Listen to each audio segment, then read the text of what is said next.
Hello जय हिंद दोस्तों। सक्षमता परीक्षा 2023 में आपका स्वागत है। आज के एपिसोड में हम लोग कुछ महत्वपूर्ण प्रश्न को देखने वाले हैं। ये सारी के सारी क्वेश्चंस आपका हिस्ट्री से संबंधित है और ये एंशिएंट हिस्ट्री से लिया गया। और आपको पता ही होना चाहिए कि किसी भी प्रतियोगी परीक्षा में हिस्ट्री कितना महत्वपूर्ण भूमिका निभाता है और खास करके पब्लिक सर्विस कमीशन में हिस्ट्री से मैक्सिमम क्वेश्चंस रहते हैं। ठीक है ना। चलिए इसलिए बिना देर किए हम लोग वीडियो को स्टार्ट करते हैं। इसमें पहला क्वेश्चन है, प्रथम गुप्त शासक जिसने परम भागवत की उपाधि धारण किया था वह शासक कौन थे? तो चंद्रगुप्त द्वितीय, यानी चंद्रगुप्त द्वितीय गुप्त वंश का शासक था जिसने परम भागवत की उपाधि धारण किया था। चंद्रगुप्त द्वितीय जिसे चंद्रगुप्त विक्रमादित्य के नाम से जाना जाता है। ठीक है ना। और उसी के शासनकाल में फाहियान भारत आया था। नेक्स्ट है, इलाहाबाद स्तंभ अभिलेख निम्नलिखित में से किससे संबंधित है? तो इलाहाबाद स्तंभ अभिलेख वह समुद्रगुप्त से संबंधित है और समुद्रगुप्त को भारत का नेपोलियन कहा जाता है। ठीक है ना।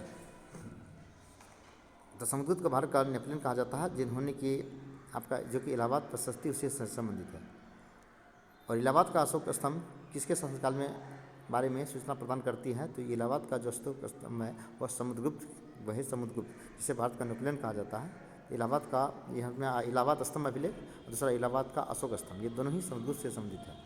और प्रयाग प्रशस्ति किसके सैन्य अभियान के बारे में जानकारी देता है? तो समुद्रगुप्त का। तो प्रयाग प्रशस्ति समुद्रगुप्त के बारे में, विजय अभियान के बारे में जानकारी देता है। नेक्स्ट है, दिल्ली की कुवत उल इस्लाम मस्जिद के प्रांगण में प्रसिद्ध लौह स्तंभ किसकी स्मृति है? तो वह है चंद्र, यानी चंद्रगुप्त का। चंद्र की मीन्स हो गया चंद्रगुप्त। नेक्स्ट है, कौन सा राजवंश हुनों के आक्रमण से अत्यंत विचलित हुआ था? तो वह गुप्त वंश, और गुप्त वंश हुनों के आक्रमण से ज़्यादा प्रभावित हुआ था। नेक्स्ट है, हुनों ने भारत पर आक्रमण किया था। ठीक है ना। हुनों ने भारत पर क्या कहते आक्रमण किया था किसके शासनकाल में? तो हो गया चंद्रगुप्त द्वितीय के शासनकाल में, या कुमारगुप्त प्रथम के शासनकाल में, स्कंदगुप्त के शासनकाल में, या बुद्धगुप्त के शासनकाल में? तो इस प्रश्न का जवाब होगा स्कंदगुप्त के शासनकाल में हुनों ने भारत पर आक्रमण किया था।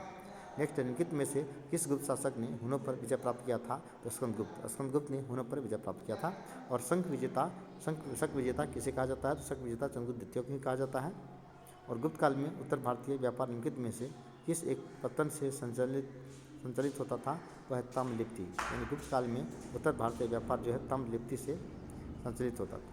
और गुप्त काल में गुजरात, बंगाल, दक्कन एवं तमिल राष्ट्र में स्थित केंद्र किससे संबंधित है? तो वस्त्र उत्पादन से। तो यानी गुप्त काल में जो के शासनकाल में गुप्त काल में जो गुजरात था, बंगाल था, दक्कन था और तमिल राष्ट्र, ये वस्त्र उत्पादन से संबंधित था। नेक्स्ट है, इसमें ऑप्शन और भी है, वस्त्र उत्पादन है, बहुमूल्य मणि और रत्न है, हस्तशिल्प है, अफीम खेती है। इसलिए इस प्रश्न का जवाब वस्त्र उत्पादन ही होगा।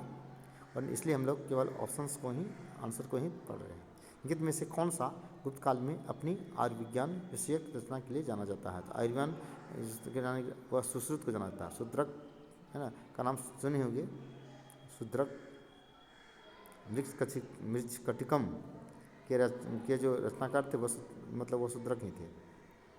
निम्नलिखित में से किसका प्राचीन भारत के आयुर्वेद शास्त्र से संबंध नहीं है? तो ये धन्वंतरी भी है, चरक भी है, सूत्र भी है, लेकिन भास्कराचार्य जो है ये प्राचीन भारत का आयुर्वेद शास्त्र से संबंधित नहीं है। चंद्रगुप्त के 9 रत्न में से निम्न में से कौन फलित ज्योतिष से संबंधित था? यह छपनक, यानी छपनक जो है ज्योतिष से संबंधित था। नेक्स्ट है, कालिदास किसके शासनकाल में आए थे? तो वह चंद्रगुप्त द्वितीय, यानी कालिदास चंद्रगुप्त द्वितीय के शासनकाल में थे, यानी उसके मतलब चंद्रगुप्त द्वितीय के दरबारी कवि था। निम्नलिखित में से गुप्तकालीन स्वर्ण मुद्रा को क्या कहा जाता है? तो मतलब गुप्तकालीन स्वर्ण मुद्रा को कहा जाता है दिनार। ठीक है ना। और गुप्तकालीन रजत मुद्रा को क्या नाम दिया गया था? रूपक। यानी गुप्तकालीन यानी गुप्त शासनकाल में जो रजत मुद्रा का प्रचलन था उसका नाम था रूपक। निम्नलिखित में से किस गुप्त शासक ने सर्वप्रथम सिक्के जारी किए थे? तो चंद्रगुप्त प्रथम। चंद्रगुप्त प्रथम ने चंद्रगुप्त प्रथम पहला गुप्त शासक था जिन्होंने सिक्के जारी किए थे।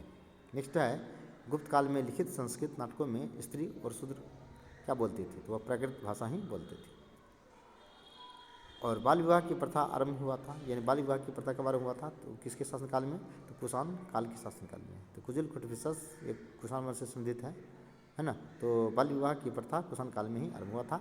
और चतुर्थ बौद्ध संगति, उसका सबसे प्रसिद्ध शासक था कुषाण वंश में कनिष्क। और चतुर्थ बौद्ध संगति जो प्रथम शताब्दी ईसा पूर्व में हुआ था वह कनिष्क के शासनकाल में हुआ था, जो कुषाण वंश से संबंध रखते हैं। सती प्रथा का प्रथम अभिलेख साक्ष्य प्राप्त हुआ है एरन।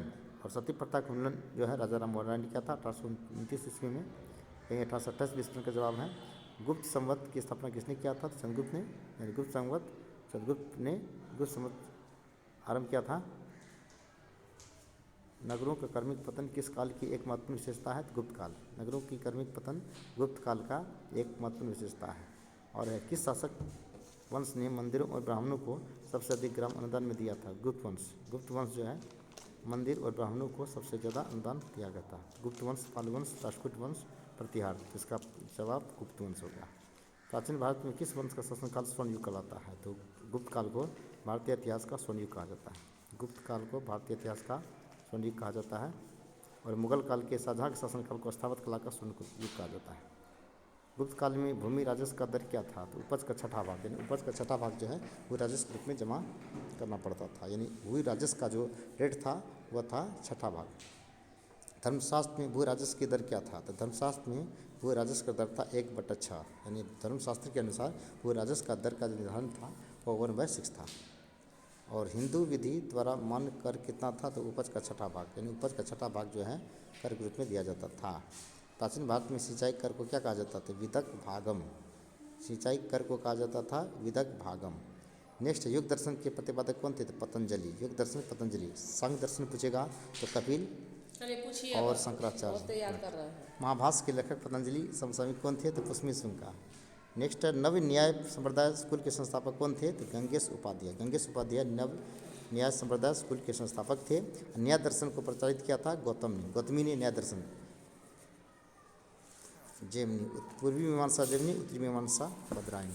ये 32 क्वेश्चन है जो कि प्राचीन भारतीय सभ्यता संस्कृति से है।